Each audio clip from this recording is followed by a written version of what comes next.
Assalamualaikum warahmatullahi wabarakatuh. Bismillahirrahmanirrahim. Alhamdulillahirabbil alamin. Wassalatu wassalamu ala asyrafil anbiya'il mursalin wa ala alihi wa sahbihi ajmain. Wa ba'du.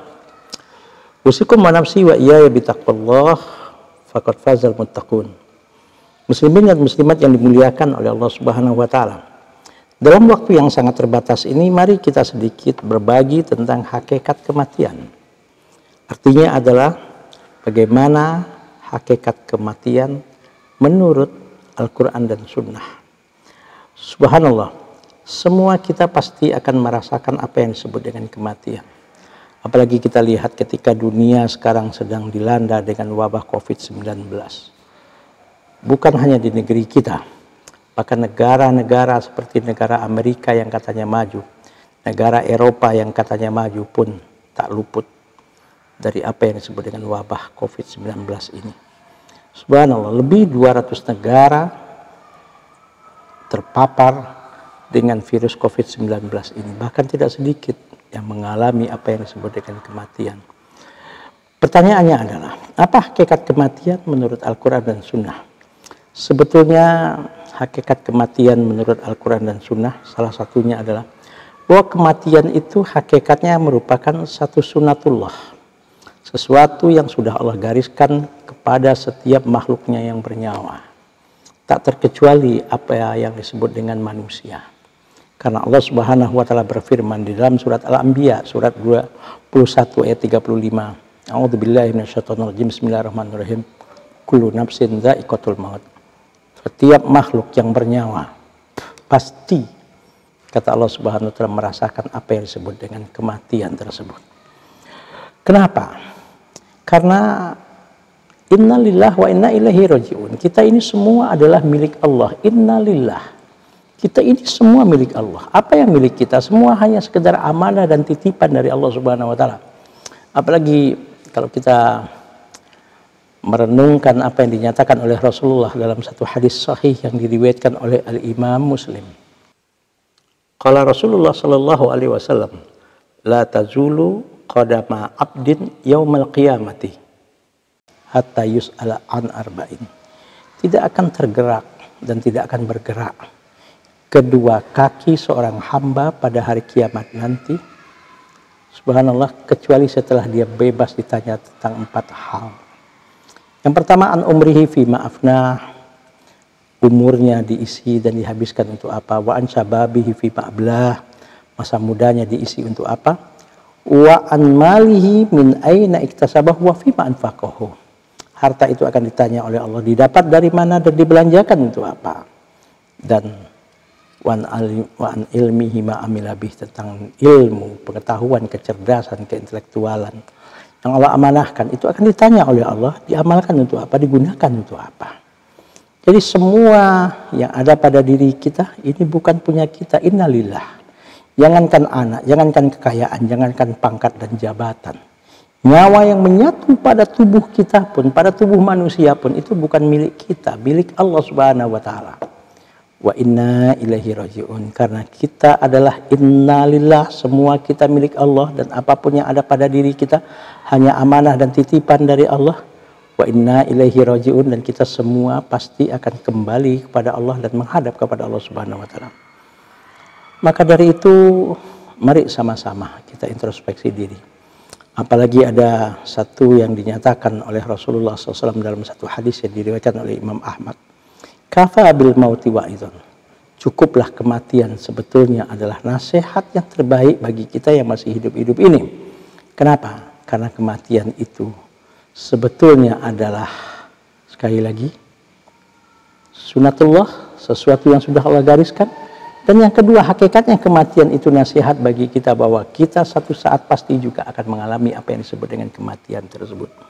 Pertanyaannya, kalau begitu mengapa Allah rahasiakan kematian itu? Kapan, di mana seseorang itu akan mati dirahasiakan oleh Allah? Allah itu adalah Maha Pengasih, Maha Penyayang. Allah itu Ar-Rahman, Ar-Rahim. Allah menginginkan kita ini hidup di dunia ini secara normal. Allah menginginkan kepada kita ini bisa menikmati kehidupan ini. Dan bukan hanya itu saja. Allah menginginkan kita selamat di dunia dan selamat di akhirat ini.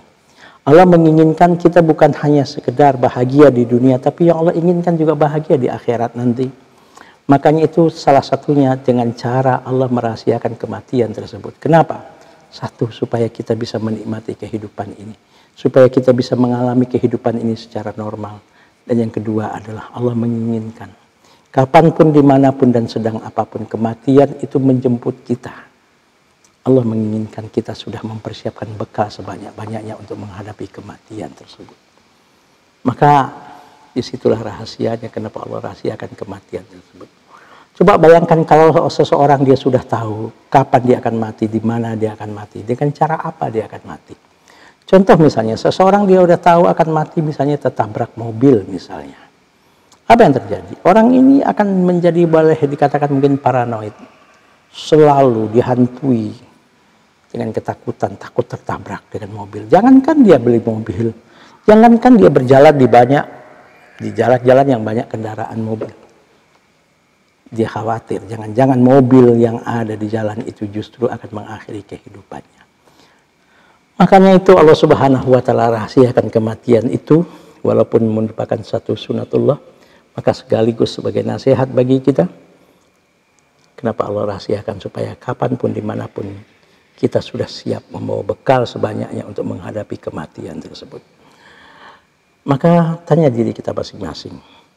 Seandainya hari ini, atau minggu ini, atau bulan ini, atau tahun ini adalah tahun, atau bulan, atau minggu, atau hari yang terakhir Allah berikan umur kita di dunia ini, bekal apakah yang sudah kita siapkan untuk menghadapi kematian tersebut?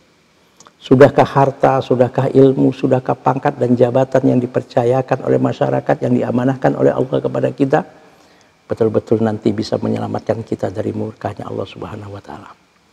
Na'udzubillah, jangan sampai dengan harta kita, jangan sampai dengan pangkat dan jabatan yang Allah amanahkan dan dititipkan dipercayakan oleh masyarakat kepada kita. Jangan sampai dengan ilmu, pengetahuan, kecerdasan, keintelektualan yang Allah amanahkan kepada kita. Itu semua justru yang membawa kita masuk ke dalam murka dan nerakanya Allah Subhanahu wa Ta'ala. Na'udzubillah. Kenapa? Karena semua itu kita tidak syukuri, semua itu tidak kita gunakan di jalan yang diridhoi oleh Allah Subhanahu wa Ta'ala. Kematian adalah satu sunatullah. Kematian sesuatu hal yang pasti. Kematian hakikatnya adalah nasihat, dan kita tidak tahu kapan, di mana, sedang apa kematian itu menjemput kita. Pertanyaannya adalah bekal apa yang kita sudah siapkan untuk menghadapi kematian tersebut. Jangan sampai harta justru membawa kita ke dalam neraka dan murkanya Allah. Jangan sampai ilmu, pengetahuan, kepintaran justru membawa kepada kemurkaan dan nerakanya Allah. Jangan sampai dengan pangkat dan jabatan justru membawa kepada murka dan nerakanya Allah Subhanahu wa Ta'ala. Maka kita berdoa kepada Allah, ya Allah, kapanpun, dimanapun, sedang apapun kematian itu menjemput kami, ya Allah, matikan kami dalam keadaan beriman, matikan kami dalam keadaan husnul khotimah, dan jauhkan dari diri kami, dari orang tua kami, keluarga kami, anak-anak kami, guru-guru kami, bahkan siapapun orang-orang yang kami cintai yang pernah berjasa kepada kami. Jauhkan, ya Allah, jangan sampai mati dalam keadaan su'ul khotimah, mati dalam keadaan melakukan dosa, maksiat, dan kemungkaran, dan tidak sempat untuk bertaubat kepada Allah Subhanahu wa Ta'ala. Usikum wa nafsi wa iyaya bitaqwallah. Selanjutnya, hakikat kematian adalah sebetulnya awal di mana kita atau manusia memulai kehidupan yang baru, yaitu kehidupan akhirat yang tidak ada akhirnya. Maka kalau orang berkata bahwasanya kematian di dunia ini sudah selesai semua persoalan, itu adalah tidak benar.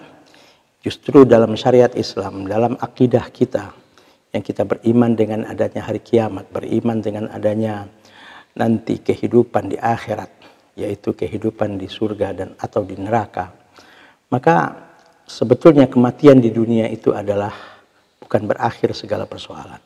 Justru kematian di dunia itu adalah awal di mana manusia akan memulai kehidupan yang baru yang tidak ada akhirnya, yaitu kehidupan di akhirat. Makanya itu kehidupan di akhirat ini sudah tidak ada lagi yang disebut dengan amal perbuatan, sudah tidak lagi yang namanya ibadah. Kehidupan akhirat adalah kehidupan di mana manusia hanya tinggal panen atau mendapatkan hasil dari apa yang dilakukan waktu dia hidup di dunia. Dan dia akan mendapatkan apa bekal yang sudah disiapkan atau yang dibawa dia ketika dia menghadap kepada Allah Subhanahu wa taala. Makanya itu Allah Subhanahu wa taala mengingatkan di dalam surat Ad-Duha dan juga di dalam surat Al-A'la, wal akhiratu khairul laka minal ula. Kehidupan di akhirat itu justru adalah lebih baik bagi engkau daripada kehidupan di alam dunia ini. Kenapa? Kemudian Allah jelaskan dalam surat yang lain, yaitu Allah nyatakan wal akhiratu khairu abqa, bahwa kehidupan akhirat itu lebih baik. Karena apa? Karena kehidupan akhirat itu adalah kehidupan abadi. Makanya itu tinggi bagaimanapun jabatan seseorang, hebat bagaimanapun kekuasaan seseorang di dunia ini, lagi-lagi itu hanya sementara. Kaya bagaimanapun orang di dunia ini, itu hanya sementara. Dielu-elukan bagaimanapun seseorang di dunia ini, itu hanya sementara. Kita mengenal misalnya banyak pemimpin-pemimpin dunia yang kaya raya, bahkan yang berkuasa, semuanya telah tiada. Dan tidak sedikit mereka hanya tinggal kenangan dan tinggal sejarah. Makanya itu manusia mati meninggalkan nama, harimau mati meninggalkan belang. Mari kita tanya diri kita masing-masing, bekal apakah yang kita sudah siapkan untuk menghadapi kehidupan di akhirat nanti. Apakah kita akan termasuk hamba-hamba Allah yang akan dimasukkan ke dalam surganya karena mendapatkan ridhonya, atau akan dimasukkan oleh Allah ke nerakanya karena dosa, kesalahan, dan kekhilafan kita. Nah, kita berharap mudah-mudahan kita di dunia mendapatkan keberkahan dari Allah, selamat di dunia ini, dan di akhirat nanti masuk ke dalam surganya Allah Subhanahu wa taala. Subhanakallahumma wa bihamdika asyhadu an la ilaha illa anta astaghfiruka wa atubu ilaik. Assalamualaikum warahmatullahi wabarakatuh.